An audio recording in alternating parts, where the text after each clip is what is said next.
Hello les amis, j'espère que vous allez bien, bienvenue sur ce nouvel épisode qui fait suite à l'épisode où je présentais ma première illustration pour le concours Winsor & Newton.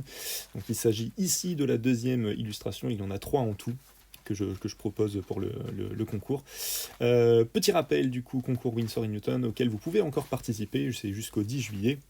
L'idée, c'est de réaliser entre 1 et 5 œuvres avec une gamme de couleurs particulières donnée par Winsor & Newton, la gamme New Classic, dans laquelle vous avez la gomme goutte, le violet de périlène, le vert de périlène, le marron de périlène, le bleu du Mont et le caput mortuum. Si je dis pas de bêtises, c'est ça.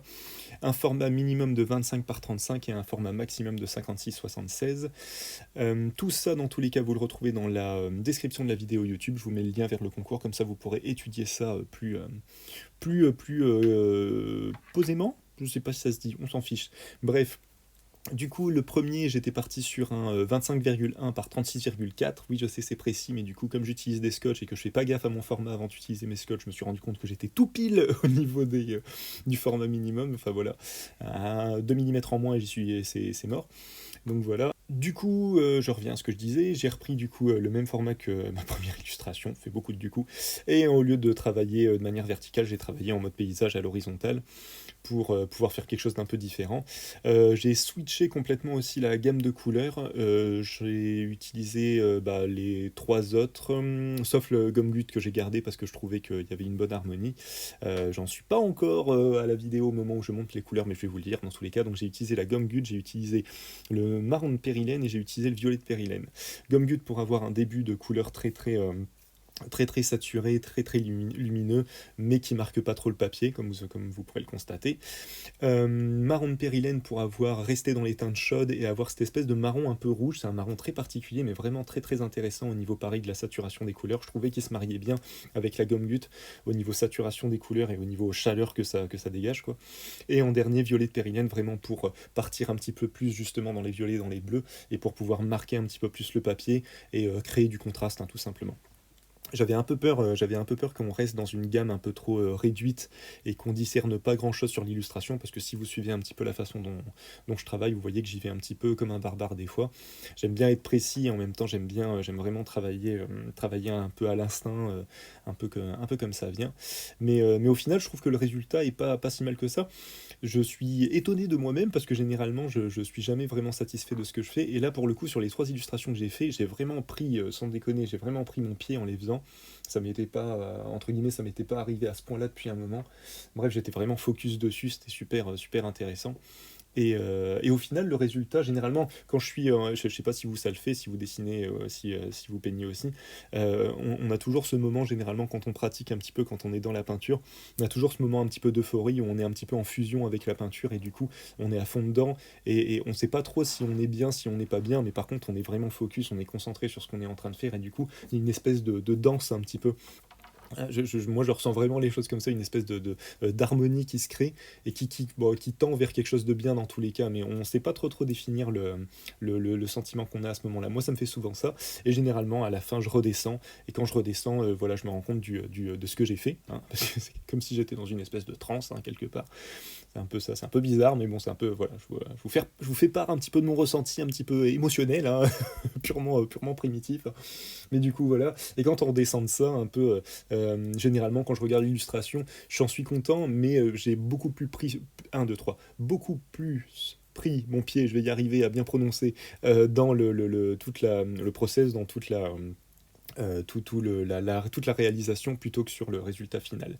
Petit aparté par contre, parce que je me suis emballé un petit peu dans la vidéo, donc on a commencé l'illustration et comme vous pouvez le voir, il y a une coupe qui vient de se faire parce qu'en fait mon téléphone avec lequel je me filme a merdouillé un petit peu, du coup ça m'a un petit peu saoulé parce que tout le passage que moi je préfère regarder en vidéo, que ce soit dans des illustrations autres que les miennes, mais c'est vraiment les coulées qui se font un petit peu en accéléré, je trouve ça vraiment sympa à regarder, et bah ce passage là vous ne l'avez qu'en partie, j'en suis vraiment désolé, mais du coup bah voilà, là c'était fait, je pouvais pas faire autre chose, je pouvais pas faire autrement. Je ne sais plus ce que je disais, donc oui, je vous ai détaillé les couleurs que j'ai utilisées. Vous pouvez constater un petit peu déjà le premier mélange. Là, ce que j'ai fait, c'est que j'ai fait vraiment, je travaille vraiment en première couche très lâchée, sans trop me poser de questions. J'essaye vraiment juste de situer les zones les plus sombres et les zones les plus claires, et puis je me débrouille avec ça dans un premier temps. Et après, je viens détailler couche après couche, en réutilisant pardon, les couleurs que j'ai utilisées. Donc je recommence par la gomme goutte, puis le marron de périlène, puis le violet de périlène, et ainsi de suite. Je fais tout le temps des va-et-vient comme ça, mais en suivant un petit peu cet ordre-là, pour pouvoir en dernier en fait marquer ce qui me semble être le plus foncé. Et comme je travaille en fait avec les couleurs, je les travaille jamais pures, je les travaille toujours un petit peu diluées, sauf pour la fin où j'utilise vraiment la couleur limite à même sortie du tube, justement pour marquer le dernier. Les derniers détails, ça me permet vraiment d'essayer d'y aller un petit peu crescendo dans les couches comme ça, et de venir faire des zones de plus en plus précises et de plus en plus saturées et marquées au niveau de la peinture.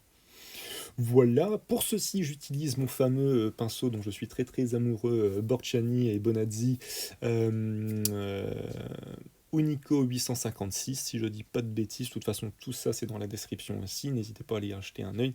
C'est, encore une fois, je l'avais déjà dit dans la première vidéo, mais c'est un sacré pinceau. Je vais arrêter de dire l'autre mot parce que ça fait un peu trop insulte. Mais c'est un sacré pinceau, ce gaillard, faut bien l'avouer. Et claquer des doigts, je sais pas pourquoi, écoutez, hein, des fois ça vient. Et du coup, super intéressant parce que du coup, je reprécise pour ceux qui débarquent un peu sur la vidéo. Comme vous pouvez le constater, on a un pinceau un peu, ce qu'on appelle un ligneur ou un traceur, un peu dans l'idée. Donc un très très long, un poil très très long. Et généralement, vous avez soit ça en petit gris, et du coup, le poil est super précis, se gorge bien d'eau, mais il a tendance à garder la forme du coup que vous allez lui donner. Et à l'inverse, sinon vous avez ça en poil généralement synthétique, mais le synthétique généralement est pas de, j'allais dire pas de bonne qualité. Il est de bonne qualité, mais il n'est pas conçu de la manière pour imiter du petit gris par exemple. Donc du coup, il va pas rester aussi précis qu'un petit gris. Par contre, en effet, il va conserver sa forme, il va pas trop se donner. Et là, en fait, donc Borchani et Bonazzi ont fait une gamme de pinceaux. C'est une nouvelle gamme de pinceaux qu'ils ont réalisé, qu'ils ont fabriqué, qu'ils ont proposé depuis début juin, si je dis pas de bêtises.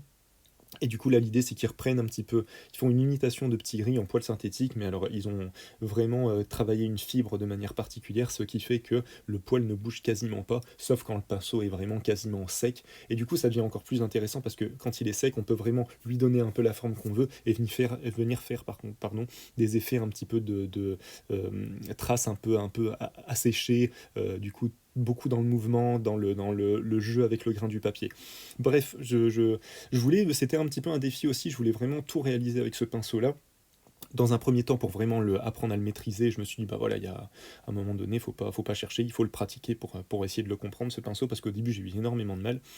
Et voilà, et au fur et à mesure, je prends vraiment mon pied avec. Je suis pas encore vraiment dans la maîtrise du pinceau, mais je m'amuse vraiment. Il y a un côté, en tout cas, moi, ça me correspond, quoi. Il y a un côté très instinctif dans le pinceau.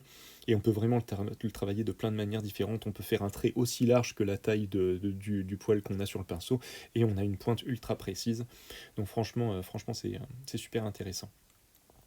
Voilà, qu'est-ce que je peux vous dire d'autre? Bah là, on a un peu changé d'angle de vue, et là, vous voyez, j'arrive un petit peu sur les dernières couches, donc je retravaille l'illustration vraiment en termes de lignes et puis en termes de tâches. Je fais encore quelques tâches, mais j'essaye surtout de sentir un petit peu la structure, parce que je me suis rendu compte qu'avec le style que j'ai, en fait, si je travaille pas en termes de lignes à un moment donné, en fait, tout reste un peu mou.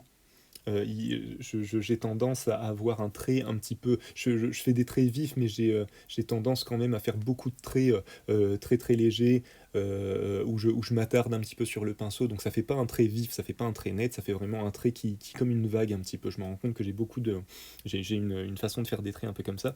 Ce qui fonctionne entre guillemets pour moi bien pour tout ce qui est tâche et pour ce qui est gestion de zone. Mais dès qu'on va faire de la précision, bah forcément, à un moment donné, faut essayer d'être vif, et il faut essayer de vraiment venir marquer le papier, histoire qu'on comprenne un minimum ce qui se passe dans l'image, sinon ça devient un peu compliqué. Après, ça peut être de la peinture abstraite, hein, mais moi c'est pas, là, c'était pas le but, quoi. Je voulais qu'on reconnaisse un petit peu le paysage.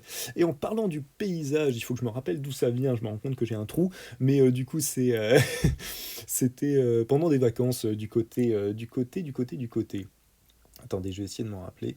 Si je dis pas de bêtises, c'est du côté de Chevreuil. J'espère que je me trompe pas dans le nom du patelin. Si c'est le cas, je suis désolé.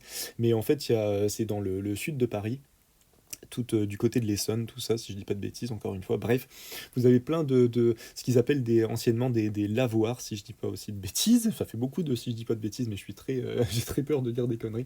Bref, vous avez en fait toute une série vous avez un cours d'eau et toute une série entre guillemets de maisons ou d'ateliers qui se sont construits par rapport à ce petit ruisseau.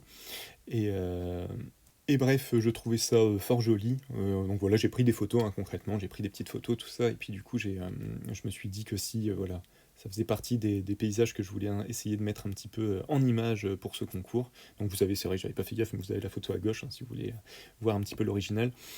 Et du coup, ouais, je me suis vraiment bien amusé. Il y a une belle lumière sur l'image.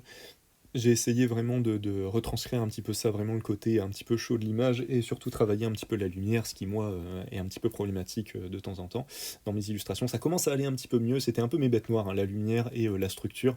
Et là, au début j'avais un petit peu du mal, et là je m'éclate vraiment, vraiment. Avec cette série-là, je m'éclate vraiment à essayer voilà, de retranscrire, retranscrire ces choses-là. Donc voilà, on arrive tout doucement à la fin de cette vidéo, si je dis pas de bêtises. Non, il reste encore un petit peu, où j'enlève le scotch et tout ça, comme vous pouvez le constater. Alors, j'ai pas eu de... Pourtant, j'ai bien mouillé la feuille, j'ai pas eu encore de déconvenu avec le scotch, donc j'en suis vraiment très content. Pour ceux qui se demandent, du coup, c'est du scotch 3M vert. À chaque fois, je dis que c'est le Magic, mais je suis même pas sûr que ce soit le Magic du coup. Enfin bref, c'est un scotch vraiment basique que vous trouvez à Carrefour, Leclerc et tout ça. Donc vous 3M vert avec un dévidoir. Je vous le mettrai aussi en lien de la vidéo. Pour l'instant, c'est un scotch qui m'a vraiment jamais fait faux bon, on va dire, parce que comme vous pouvez le constater, il enlève certaines parties, mais c'est le côté frangé. Donc en fait, moi, je déchire mon papier, en fait, je le travaille, je le coupe pas parce que j'aime bien avoir le côté frangé, un peu le côté, je trouve que ça donne au papier un côté un petit peu artisanal, donc j'aime bien l'avoir comme ça. Donc la pelure de papier qui part, c'est vraiment la pelure du côté frangé, ce qui est un petit peu logique, parce que là, vraiment, le papier est hyper fragilisé. À peine vous mettez quelque chose qu'on peut limite l'arracher à la main. Donc voilà. Voilà, je me suis amusé, hein, comme vous pouvez le constater, je me suis un petit peu amusé à faire des espèces de mouvements de caméra. Désolé pour le mal de mer, et, ou le mal de terre au choix. Mais du coup, voilà, je m'étais amusé pour montrer un petit peu tout ce avec quoi j'avais travaillé, puis pour vous montrer un petit peu le résultat final. Donc encore une fois, je trouve que vraiment l'alliance avec le violet de périlène et le marron de périlène est super intéressant. On part tout doucement, en fait, on part d'une teinte d'un marron très très chaud, très très terre, limite un peu latérite, vers un violet un peu prune, un peu lit de vin, super intéressant, du coup, qui vient un petit peu casser le côté chaud, initié jusque-là avec le marron de périlène et la gomme goutte. Enfin voilà, bref, j'espère que ça vous a plu. Prochain épisode, ce sera la dernière illustration. J'essaye de me grouiller de monter tout ça parce qu'on arrive tout doucement au 10 juillet et je veux pas me faire avoir avec le concours. Bref, voilà, n'hésitez pas à commenter, à me dire ce que vous en pensez, à me donner des informations et à me dire si j'ai dit des conneries. Sur ce, je vous souhaite une bonne journée, une bonne soirée. Prenez soin de vous. À la prochaine. Salut, salut.